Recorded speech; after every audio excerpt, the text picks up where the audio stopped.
Всем привет, ребята! Сегодня у нас жаркая погода, и у меня сегодня в гостях один молодой человек, который занимается в сфере IT, и он хочет поделиться своей историей, своим опытом, как он к этому пришел, с чего начинал, также как у него это все получилось, на кого он учился и чем он сейчас зарабатывает.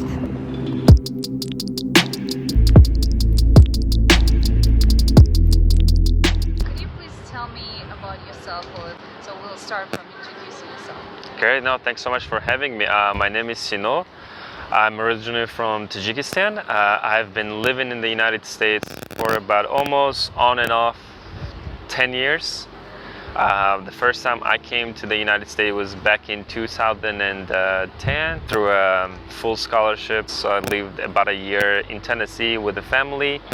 And then after that I went back, I graduated from high school and came back to the United States, and ever since I have been living here now. I currently work as a QA automation tester.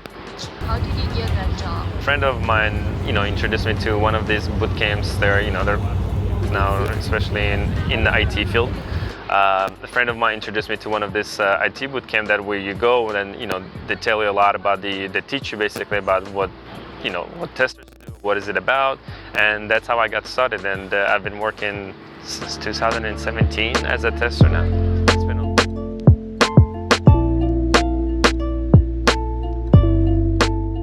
It's not that you finish the boot camp, right? That means that you'll become a tester or you'll become a developer right away. Is that you have to put in the effort as well, right? It takes a lot of the time and dedication, a lot of the hard work and study. Because the course that I took was about 3 months or so. But then during that 3 months, I didn't really work, meaning I only drove for Uber, but took care of my expenses, right? My rent, my bills. Like I worked for maybe only twice a week, and the rest of the days I was studying and studying hard, because the information that we learned during that time was a lot of it was a lot of information for me personally, right? So I had to work and I had to put the work, and then eventually it paid off. So that after graduating, it took me only 2 weeks to find a job, let's say. But it's as long as it's not easy, let's just put it in that way, right? I mean, just like in everything else, you have to put in the work, and then if you work hard, then you will get it.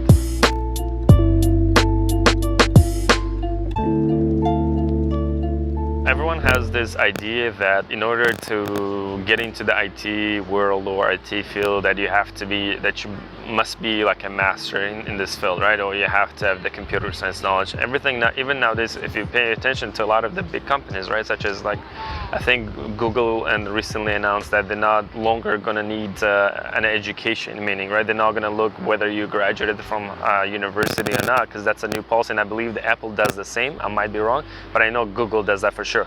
If you want to get in an IT world, right, you don't need to go to the 4 years of like going to college, studying computer science, and there are a lot of the boot camps right now, even in New York, right? Everywhere in the world, there's a lot of the boot camps, and actually people hire from the people from boot camps.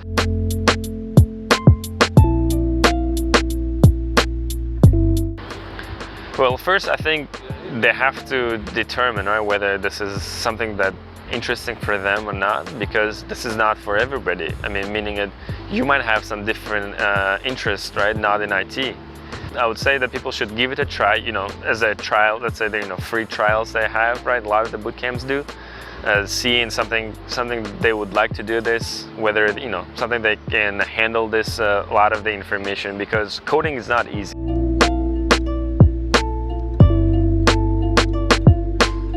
So if you're in the United States, you need to have the valid work authorization, and then of course you know the language. Then that's the requirement. It doesn't matter whether you have education or you do not. It doesn't matter. And if you think that you would like to give it a try, you can sign up to a lot of the boot camps. If you think about it, what testers we do is we try to break the system, right? So because we try to find flaws in the system, so that the actual users, the end users, I mean in the clients, for instance, so that you don't face that problem. So we're trying to, what testers really need to have is this ability to think out of a box. Okay, Sino, can you tell me please, how did you come up with the idea to open up your own school?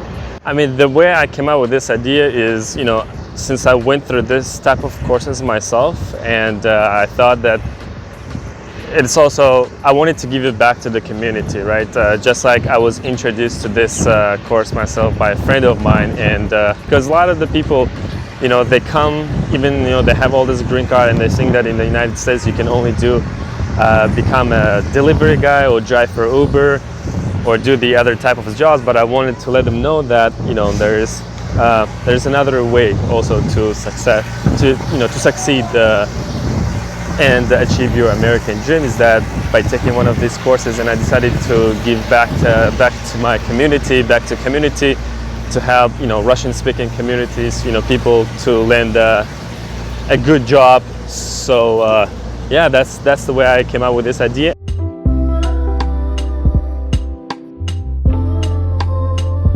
So what we do is what our course is about is also about the testers. Is basically what I do. So what we do is we help people who are doing under-table jobs, right? Or people who drive Uber, or people who do work as a waiter. And then if they feel like they're tired of working non-stop, driving for 16 plus hours a day, or working 80 hours a week, and then not having any personal life, right? What we do is that we help them to basically, for the 3 months, we teach everything about what QAs do, right? What testers do, what type of documentations, well, like the entire process of QA. And then we also teach them how to automate a website, right? So for those people who don't know, there are two types of testers: manual testers and automation, right? So what manual testers do is just you basically click around the website, right? Manually, you test everything. That's what the manual testers do. And as for automation engineers, for QA engineers, what you do is you write a script that automates your manual job. So that's what we will be teaching. And after finishing the course, we help people to build up their resumes, right? And then we help them to find a job and then place them to we also help them with the mock-up interviews, meaning that me and my partner, so we will be interviewing people just like the actual interview, to make sure that students are, they know they know the material that we've taught, and that they're ready to go to the market. About the hours. Yeah, hours, so it's going to be twice a week for 2 hours. So and then coming to the 3rd month, it will be 4 times a week for 2 hours. It's going to be online or offline? Yeah, well, due to the current circumstances, unfortunately, New York still doesn't allow people for inside. So this one will be dispatch will purely be online this time. It's not necessary to be only in United States. They can be also. Yes, they can. Yes, they can be also in the outside of the outside of the United States, or even outside of New York, right? It doesn't matter, Chicago, LA, or anywhere. They can do that, or even outside of the country.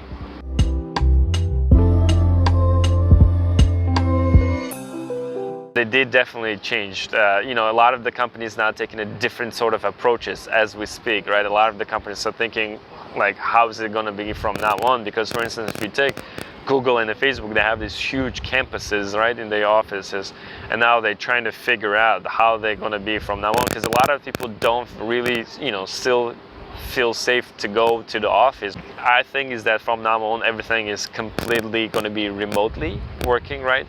Yeah, but what do you think they're gonna also keep it that amount of people on that sphere, or are they gonna decrease or increase? They will still hire, right? I don't think they will let people go off, right? I mean, I don't think they will get laid off, because software changes every minute, every second as we speak. So big companies, they come out with the big ideas, right? So they always need a lot of people to do the job. So I think there's a high demand, right? Especially now.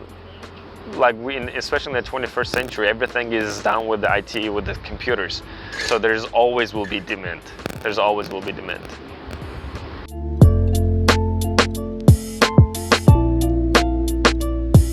The average salary, what QA makers do in New York, is about $93,000, I believe, as their base plus bonus. So average from $90,000 to $120,000 to start with. For testers? For testers, for QA automation, yes. That's how much they will be making out of once they finish the course. If anyone interested, they can. I'll put the link below. They can join, and then they can reach out to me if they want to. feel free to come. And you know, the first week we have the free orientation, right? And the first week of classes are completely free. So you, as I said, right, so you get to come to see whether this is for you or not, and also plus we get to test your English as well. We will be able to tell whether you can handle the class or not, because we don't want to just, you know, get students and charge them, right? We don't care about the quantity, we care about the quality. So give it a try, and if you guys are interested. And I don't remember, did you mention your the name of the company? It's TradeWeb. TradeWeb. TradeWeb. TradeWeb company. Okay. And then the name of the school that you Yep. So the name of our bootcamp is Acme Pro Academy. So you guys, if you want, you can check it out. Our website, it's www.acmeproacademy.com. We'll add on the bottom. Yeah, So, yeah. the link. So yeah, you guys check it out. As we said, right, we have the free orientation on August 15th. And also for those, if you mention dinars, right, if you see this video and anything that you would like to give a try, we give you a $200 off. Thank you guys for watching. Stay with us and stay safe. See you next time.